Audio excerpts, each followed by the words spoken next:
Hello guys, welcome back to the study. और आज की क्लास में हम करने वाले हैं कुछ भी नहीं, मतलब सिर्फ एग्ज़ाम से रिलेटेड बातें और कुछ पढ़ाई वढ़ाई नहीं होगा। एग्ज़ाम का डेट पूछ रहे हो आप लोग, बहुत सारे स्टूडेंट्स का कमेंट आ रहा था कि कुछ बता दो, कुछ भी बता दो एग्ज़ाम से, एग्ज़ाम के डेट से रिलेटेड।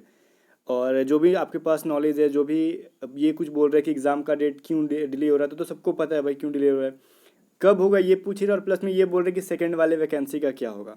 ओके। और कुछ स्टूडेंट्स बोल रहे हैं कि कट ऑफ पे क्या असर पड़ने वाला है इसका, ये भी बता दो। कुछ लोग यहाँ तक ये भी पूछ रहे हैं कि कट ऑफ क्या जाएगी, वो भी बता दो। देखो, कट ऑफ क्या जाएगी वो तो नहीं बताने वाला इस वीडियो में।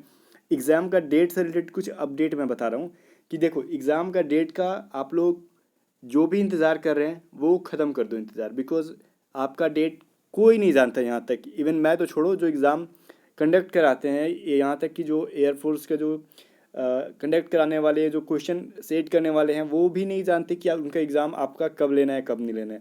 तो फिर हम और आपकी बात तो अलग है।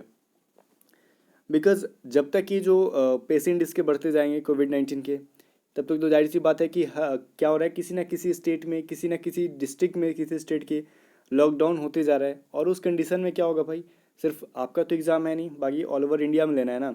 जैसे देखो, अभी बिहार में पूरे हमारी तरफ क्या है, लॉकडाउन है। तो अगर मान लो ऑल ओवर इंडिया में एयरफोर्स का एग्ज़ाम एक साथ होता है, तो कहीं स्टेट में एग्ज़ाम होगा, कहीं पे नहीं कंडक्ट कराया जाएगा, तो ये गलत बातें हो जाएंगी। तो उनको, एयरफोर्स वालों को साथ में लेनी है।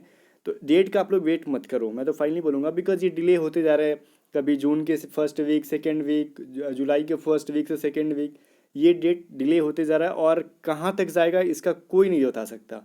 तो डेट का वेट मत करो। लेकिन हाँ, एक बहुत ही इंपॉर्टेंट मैं बात बताने जा रहा हूँ, उसको यहाँ पे याद रखना। कट ऑफ पे असर पड़ेगा कि नहीं।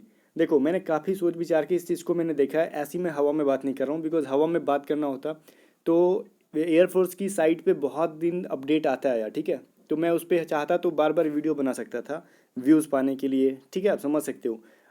लेकिन मुझे पता है कि एग्ज़ाम तो अभी होने वाला नहीं है, तो ज़्यादा वीडियो बनाने से कोई फ़ायदा नहीं है। बट कट ऑफ पे असर पड़ने वाला है कि नहीं, इसका एनालाइज करके मैंने बहुत बार देखा। तो देखा कि देखो, इस बार बहुत बड़ा इफेक्ट पड़ने वाला है इसे कट ऑफ पे। जैसे देखो, इसके एग्जांपल मैं देता हूँ। जो कैंडिडेट्स बिहार से होंगे और उनका बिहार पुलिस का एग्ज़ाम होगा, एग्ज़ाम में रिजल्ट आया होगा। अभी देखो, उनका क्या हुआ था ना, फिजिकल का रनिंग का था क्या भाई। बहुत सारे कैंडिडेट्स को 5 मिनट 45 सेकेंड के पहले आप लोग रनिंग कंप्लीट करते हो, एग्जाम्पल समझना यहाँ पे। तो उनको जो है स्कोर ज़्यादा मिलता है, मतलब मार्क्स ज़्यादा मिलता है।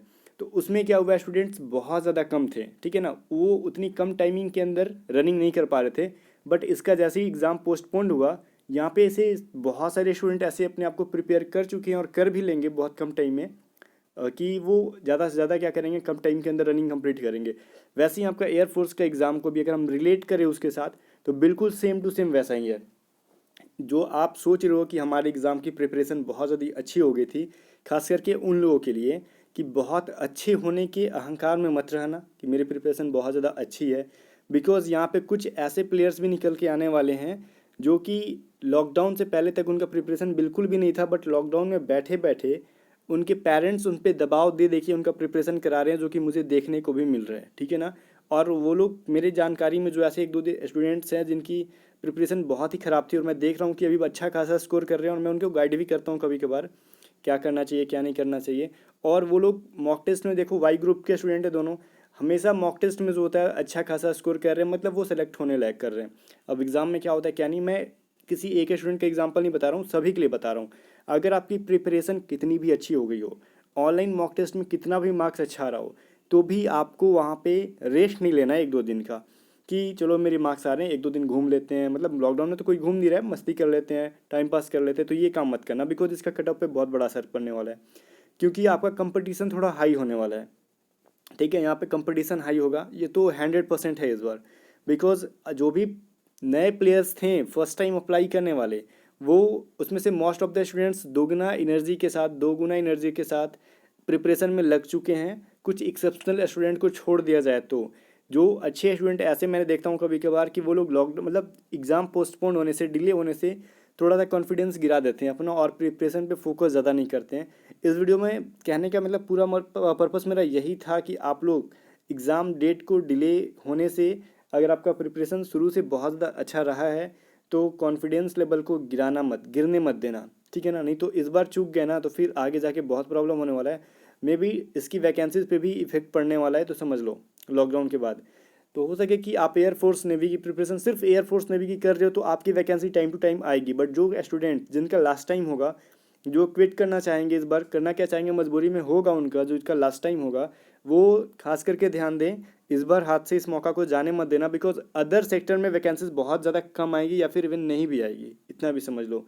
जैसे रेलवेज आप सोच रहे हो कि लास्ट टाइम अगर नहीं हुआ तो हम रेलवेज की तैयारी करेंगे, एसएससी की करेंगे, किसी अदर चीज़ की करेंगे, तो समझ लो ऑल ओवर मिला के वैकेंसीज बहुत ही पुअर आने वाली हैं।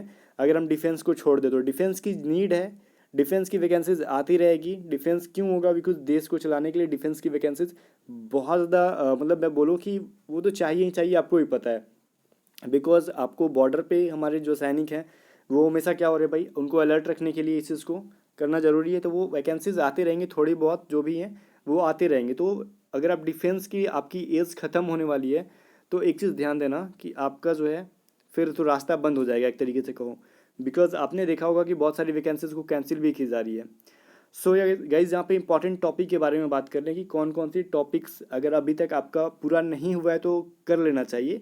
क्यों भाई, हमें एग्ज़ाम का डेट का बिना वेट किए, बिकॉज एग्ज़ाम का डेट अगर आ भी गया तो ये नहीं कहा जाएगा कि आपको 3 महीने का टाइम मिलेगा, 3 महीने के बाद एग्ज़ाम देने आओ। मतलब विद इन 1 मंथ के अंदर जो है आपको एग्ज़ाम ले लिया जाएगा, और एग्ज़ाम डेट आने के बाद तैयारी होती नहीं है एक्चुअली, बिकॉज वो माइंड पे प्रेशर हो जाता है।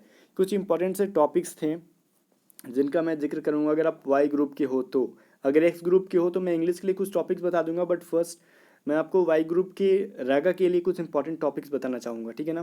तो देखो रगा में सबसे पहले तो जीके पे बहुत ज़्यादा फोकस मत करना अगर आपकी जीके बहुत ज़्यादा ख़राब है तो, बिकॉज यहाँ से 6 से 7 क्वेश्चन आते हैं, ध्यान देना। कुछ को 6 में से 7 क्वेश्चन, 4 से 5 बिल्कुल भी नॉर्मल से क्वेश्चन आते हैं जो इजीली कर लोगे, और 1-2 क्वेश्चन ऐसे ही होते हैं ना जिसकी वजह से पूरा जीके आपको टफ लगता है, तो उसे छोड़ देना होगा। यहाँ पे फोकस करने वाली चीज़ आपकी कौन सी है, रीजनिंग है, ठीक है। बिकॉज मैं हर बार बोलता हूँ कि रगा का 50% क्वेश्चन रीजनिंग से आता है, मतलब 15 क्वेश्चन, टोटल 30 क्वेश्चन होते हैं ना रगा में, तो 15 क्वेश्चन आपका रीजनिंग का आता है। तो रीजनिंग पे ज़्यादा से ज़्यादा फोकस करो, और कहाँ से करो मैं बताता हूँ।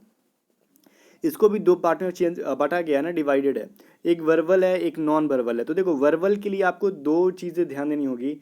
जो भी पहली चीज़ एसएससी रेलवेज की जो भी प्रीवियस ईयर की प्रैक्टिस सेट है उसको ज़्यादा से ज़्यादा लगाओ वर्बल के लिए। अब बोलोगे कहाँ से खरीदें, खरीदना कुछ नहीं है, जाओ गूगल पे सर्च करो एसएससी प्रीवियस ईयर रीजनिंग, ठीक है, वो मिल जाएगी। और या फिर आप मेरी प्लेलिस्ट से अगर आपने रीजनिंग का पूरा क्लास कर लिया है, फिर आप कहीं से भी प्रैक्टिस सेट लगा रहे हो रीजनिंग की, वर्बल की या फिर नॉन वर्बल की, तो छूटेगी नहीं। तो बात करें हम नॉन वर्बल कहाँ से बनाए, मैंने आपको वर्बल के लिए बताया कि आपको चुपचाप करना है, फ्री ऑफ कॉस्ट का जो पीडीएफ अवेलेबल है उसको बहुत से ज़्यादा प्रैक्टिस से प्रैक्टिस लगाओ। ऑनलाइन कोई भी टेस्ट सीरीज परचेज करने की कोई ज़रूरत नहीं है। अगर मेरे तो राय यही होता है कि भाई कोई परचेज मत करो, बिकॉज वो आपके पास बहुत ज़्यादा पैसा है तो आप वेस्ट कर सकते हो, कोई प्रॉब्लम नहीं है, उसको इन्वेस्ट मैं नहीं मानता, वेस्ट मानता हूँ।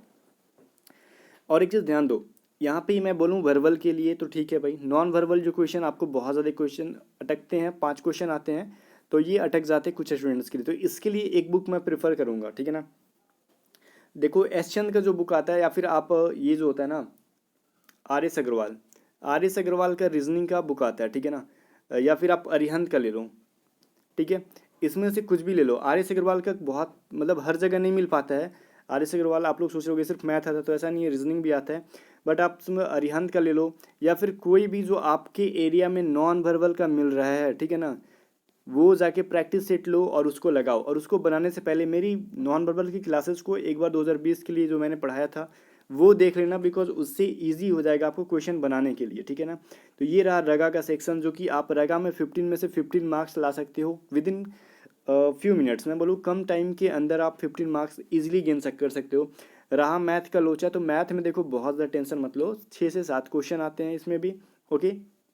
6 में से 7 में से क्या होता है, एक क्वेश्चन आपका देखो टाइम होता है, टाइम ये होता है ना, work and time and work बोलते हो आप लोग, टाइम एंड वर्क या फिर वर्क एंड टाइम, ठीक है।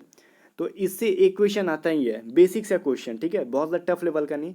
तो इसका मैंने कंप्लीट करा दिया, बाकी आप कहीं से भी पढ़ रहे हो, वर्क एंड टाइम का एक क्वेश्चन आता ही आता है, हर बार आता है, ठीक है ना। एक चीज़ ध्यान दो, एक सिंप्लीफिकेशन का क्वेश्चन आता है, सिंप्लीफिकेशन मतलब सरलीकरण, बहुत बड़ा सा जोड़ दे देगा आपको बटा पे कर करके।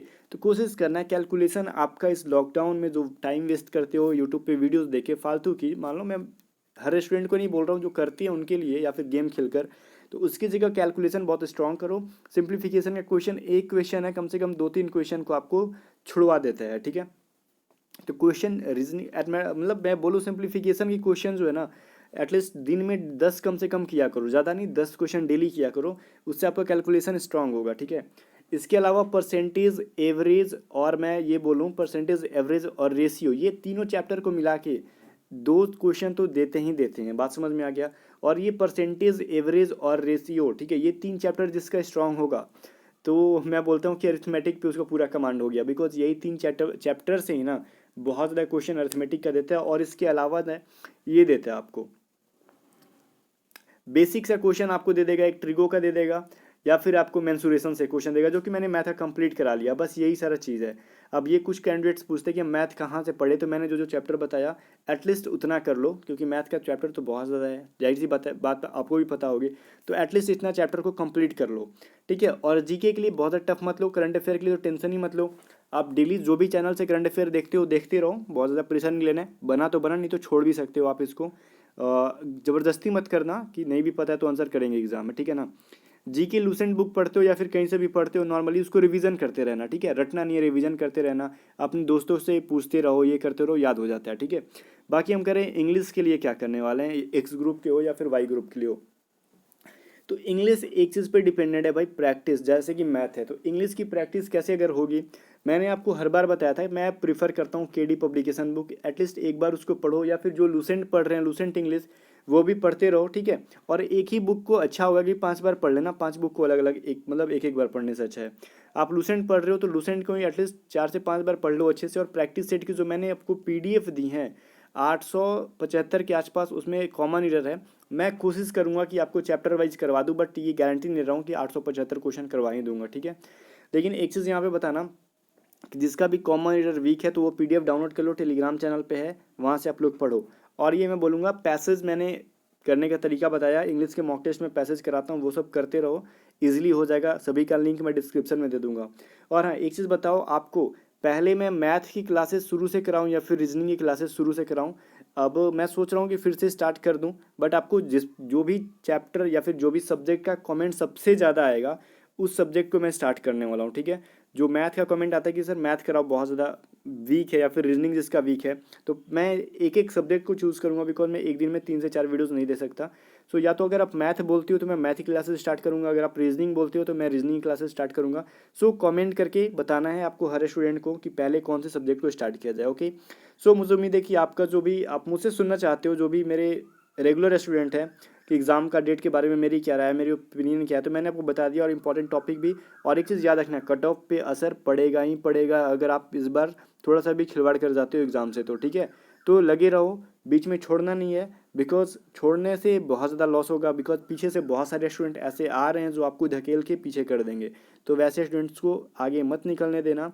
और हाँ, बिकॉज उनका काम है भाई, अगर आप भी पीछे होगे तो खुद आगे निकलने का पुश करो सामने वाले को, ठीक है। तो इस काम को ये विचार के साथ, इस टारगेट के साथ आप एग्ज़ाम की प्रिपरेशन में लगे रहना, छोड़ना मत, ओके। मिलते हैं नेक्स्ट वीक के साथ, तब तक के लिए गुड नाइट।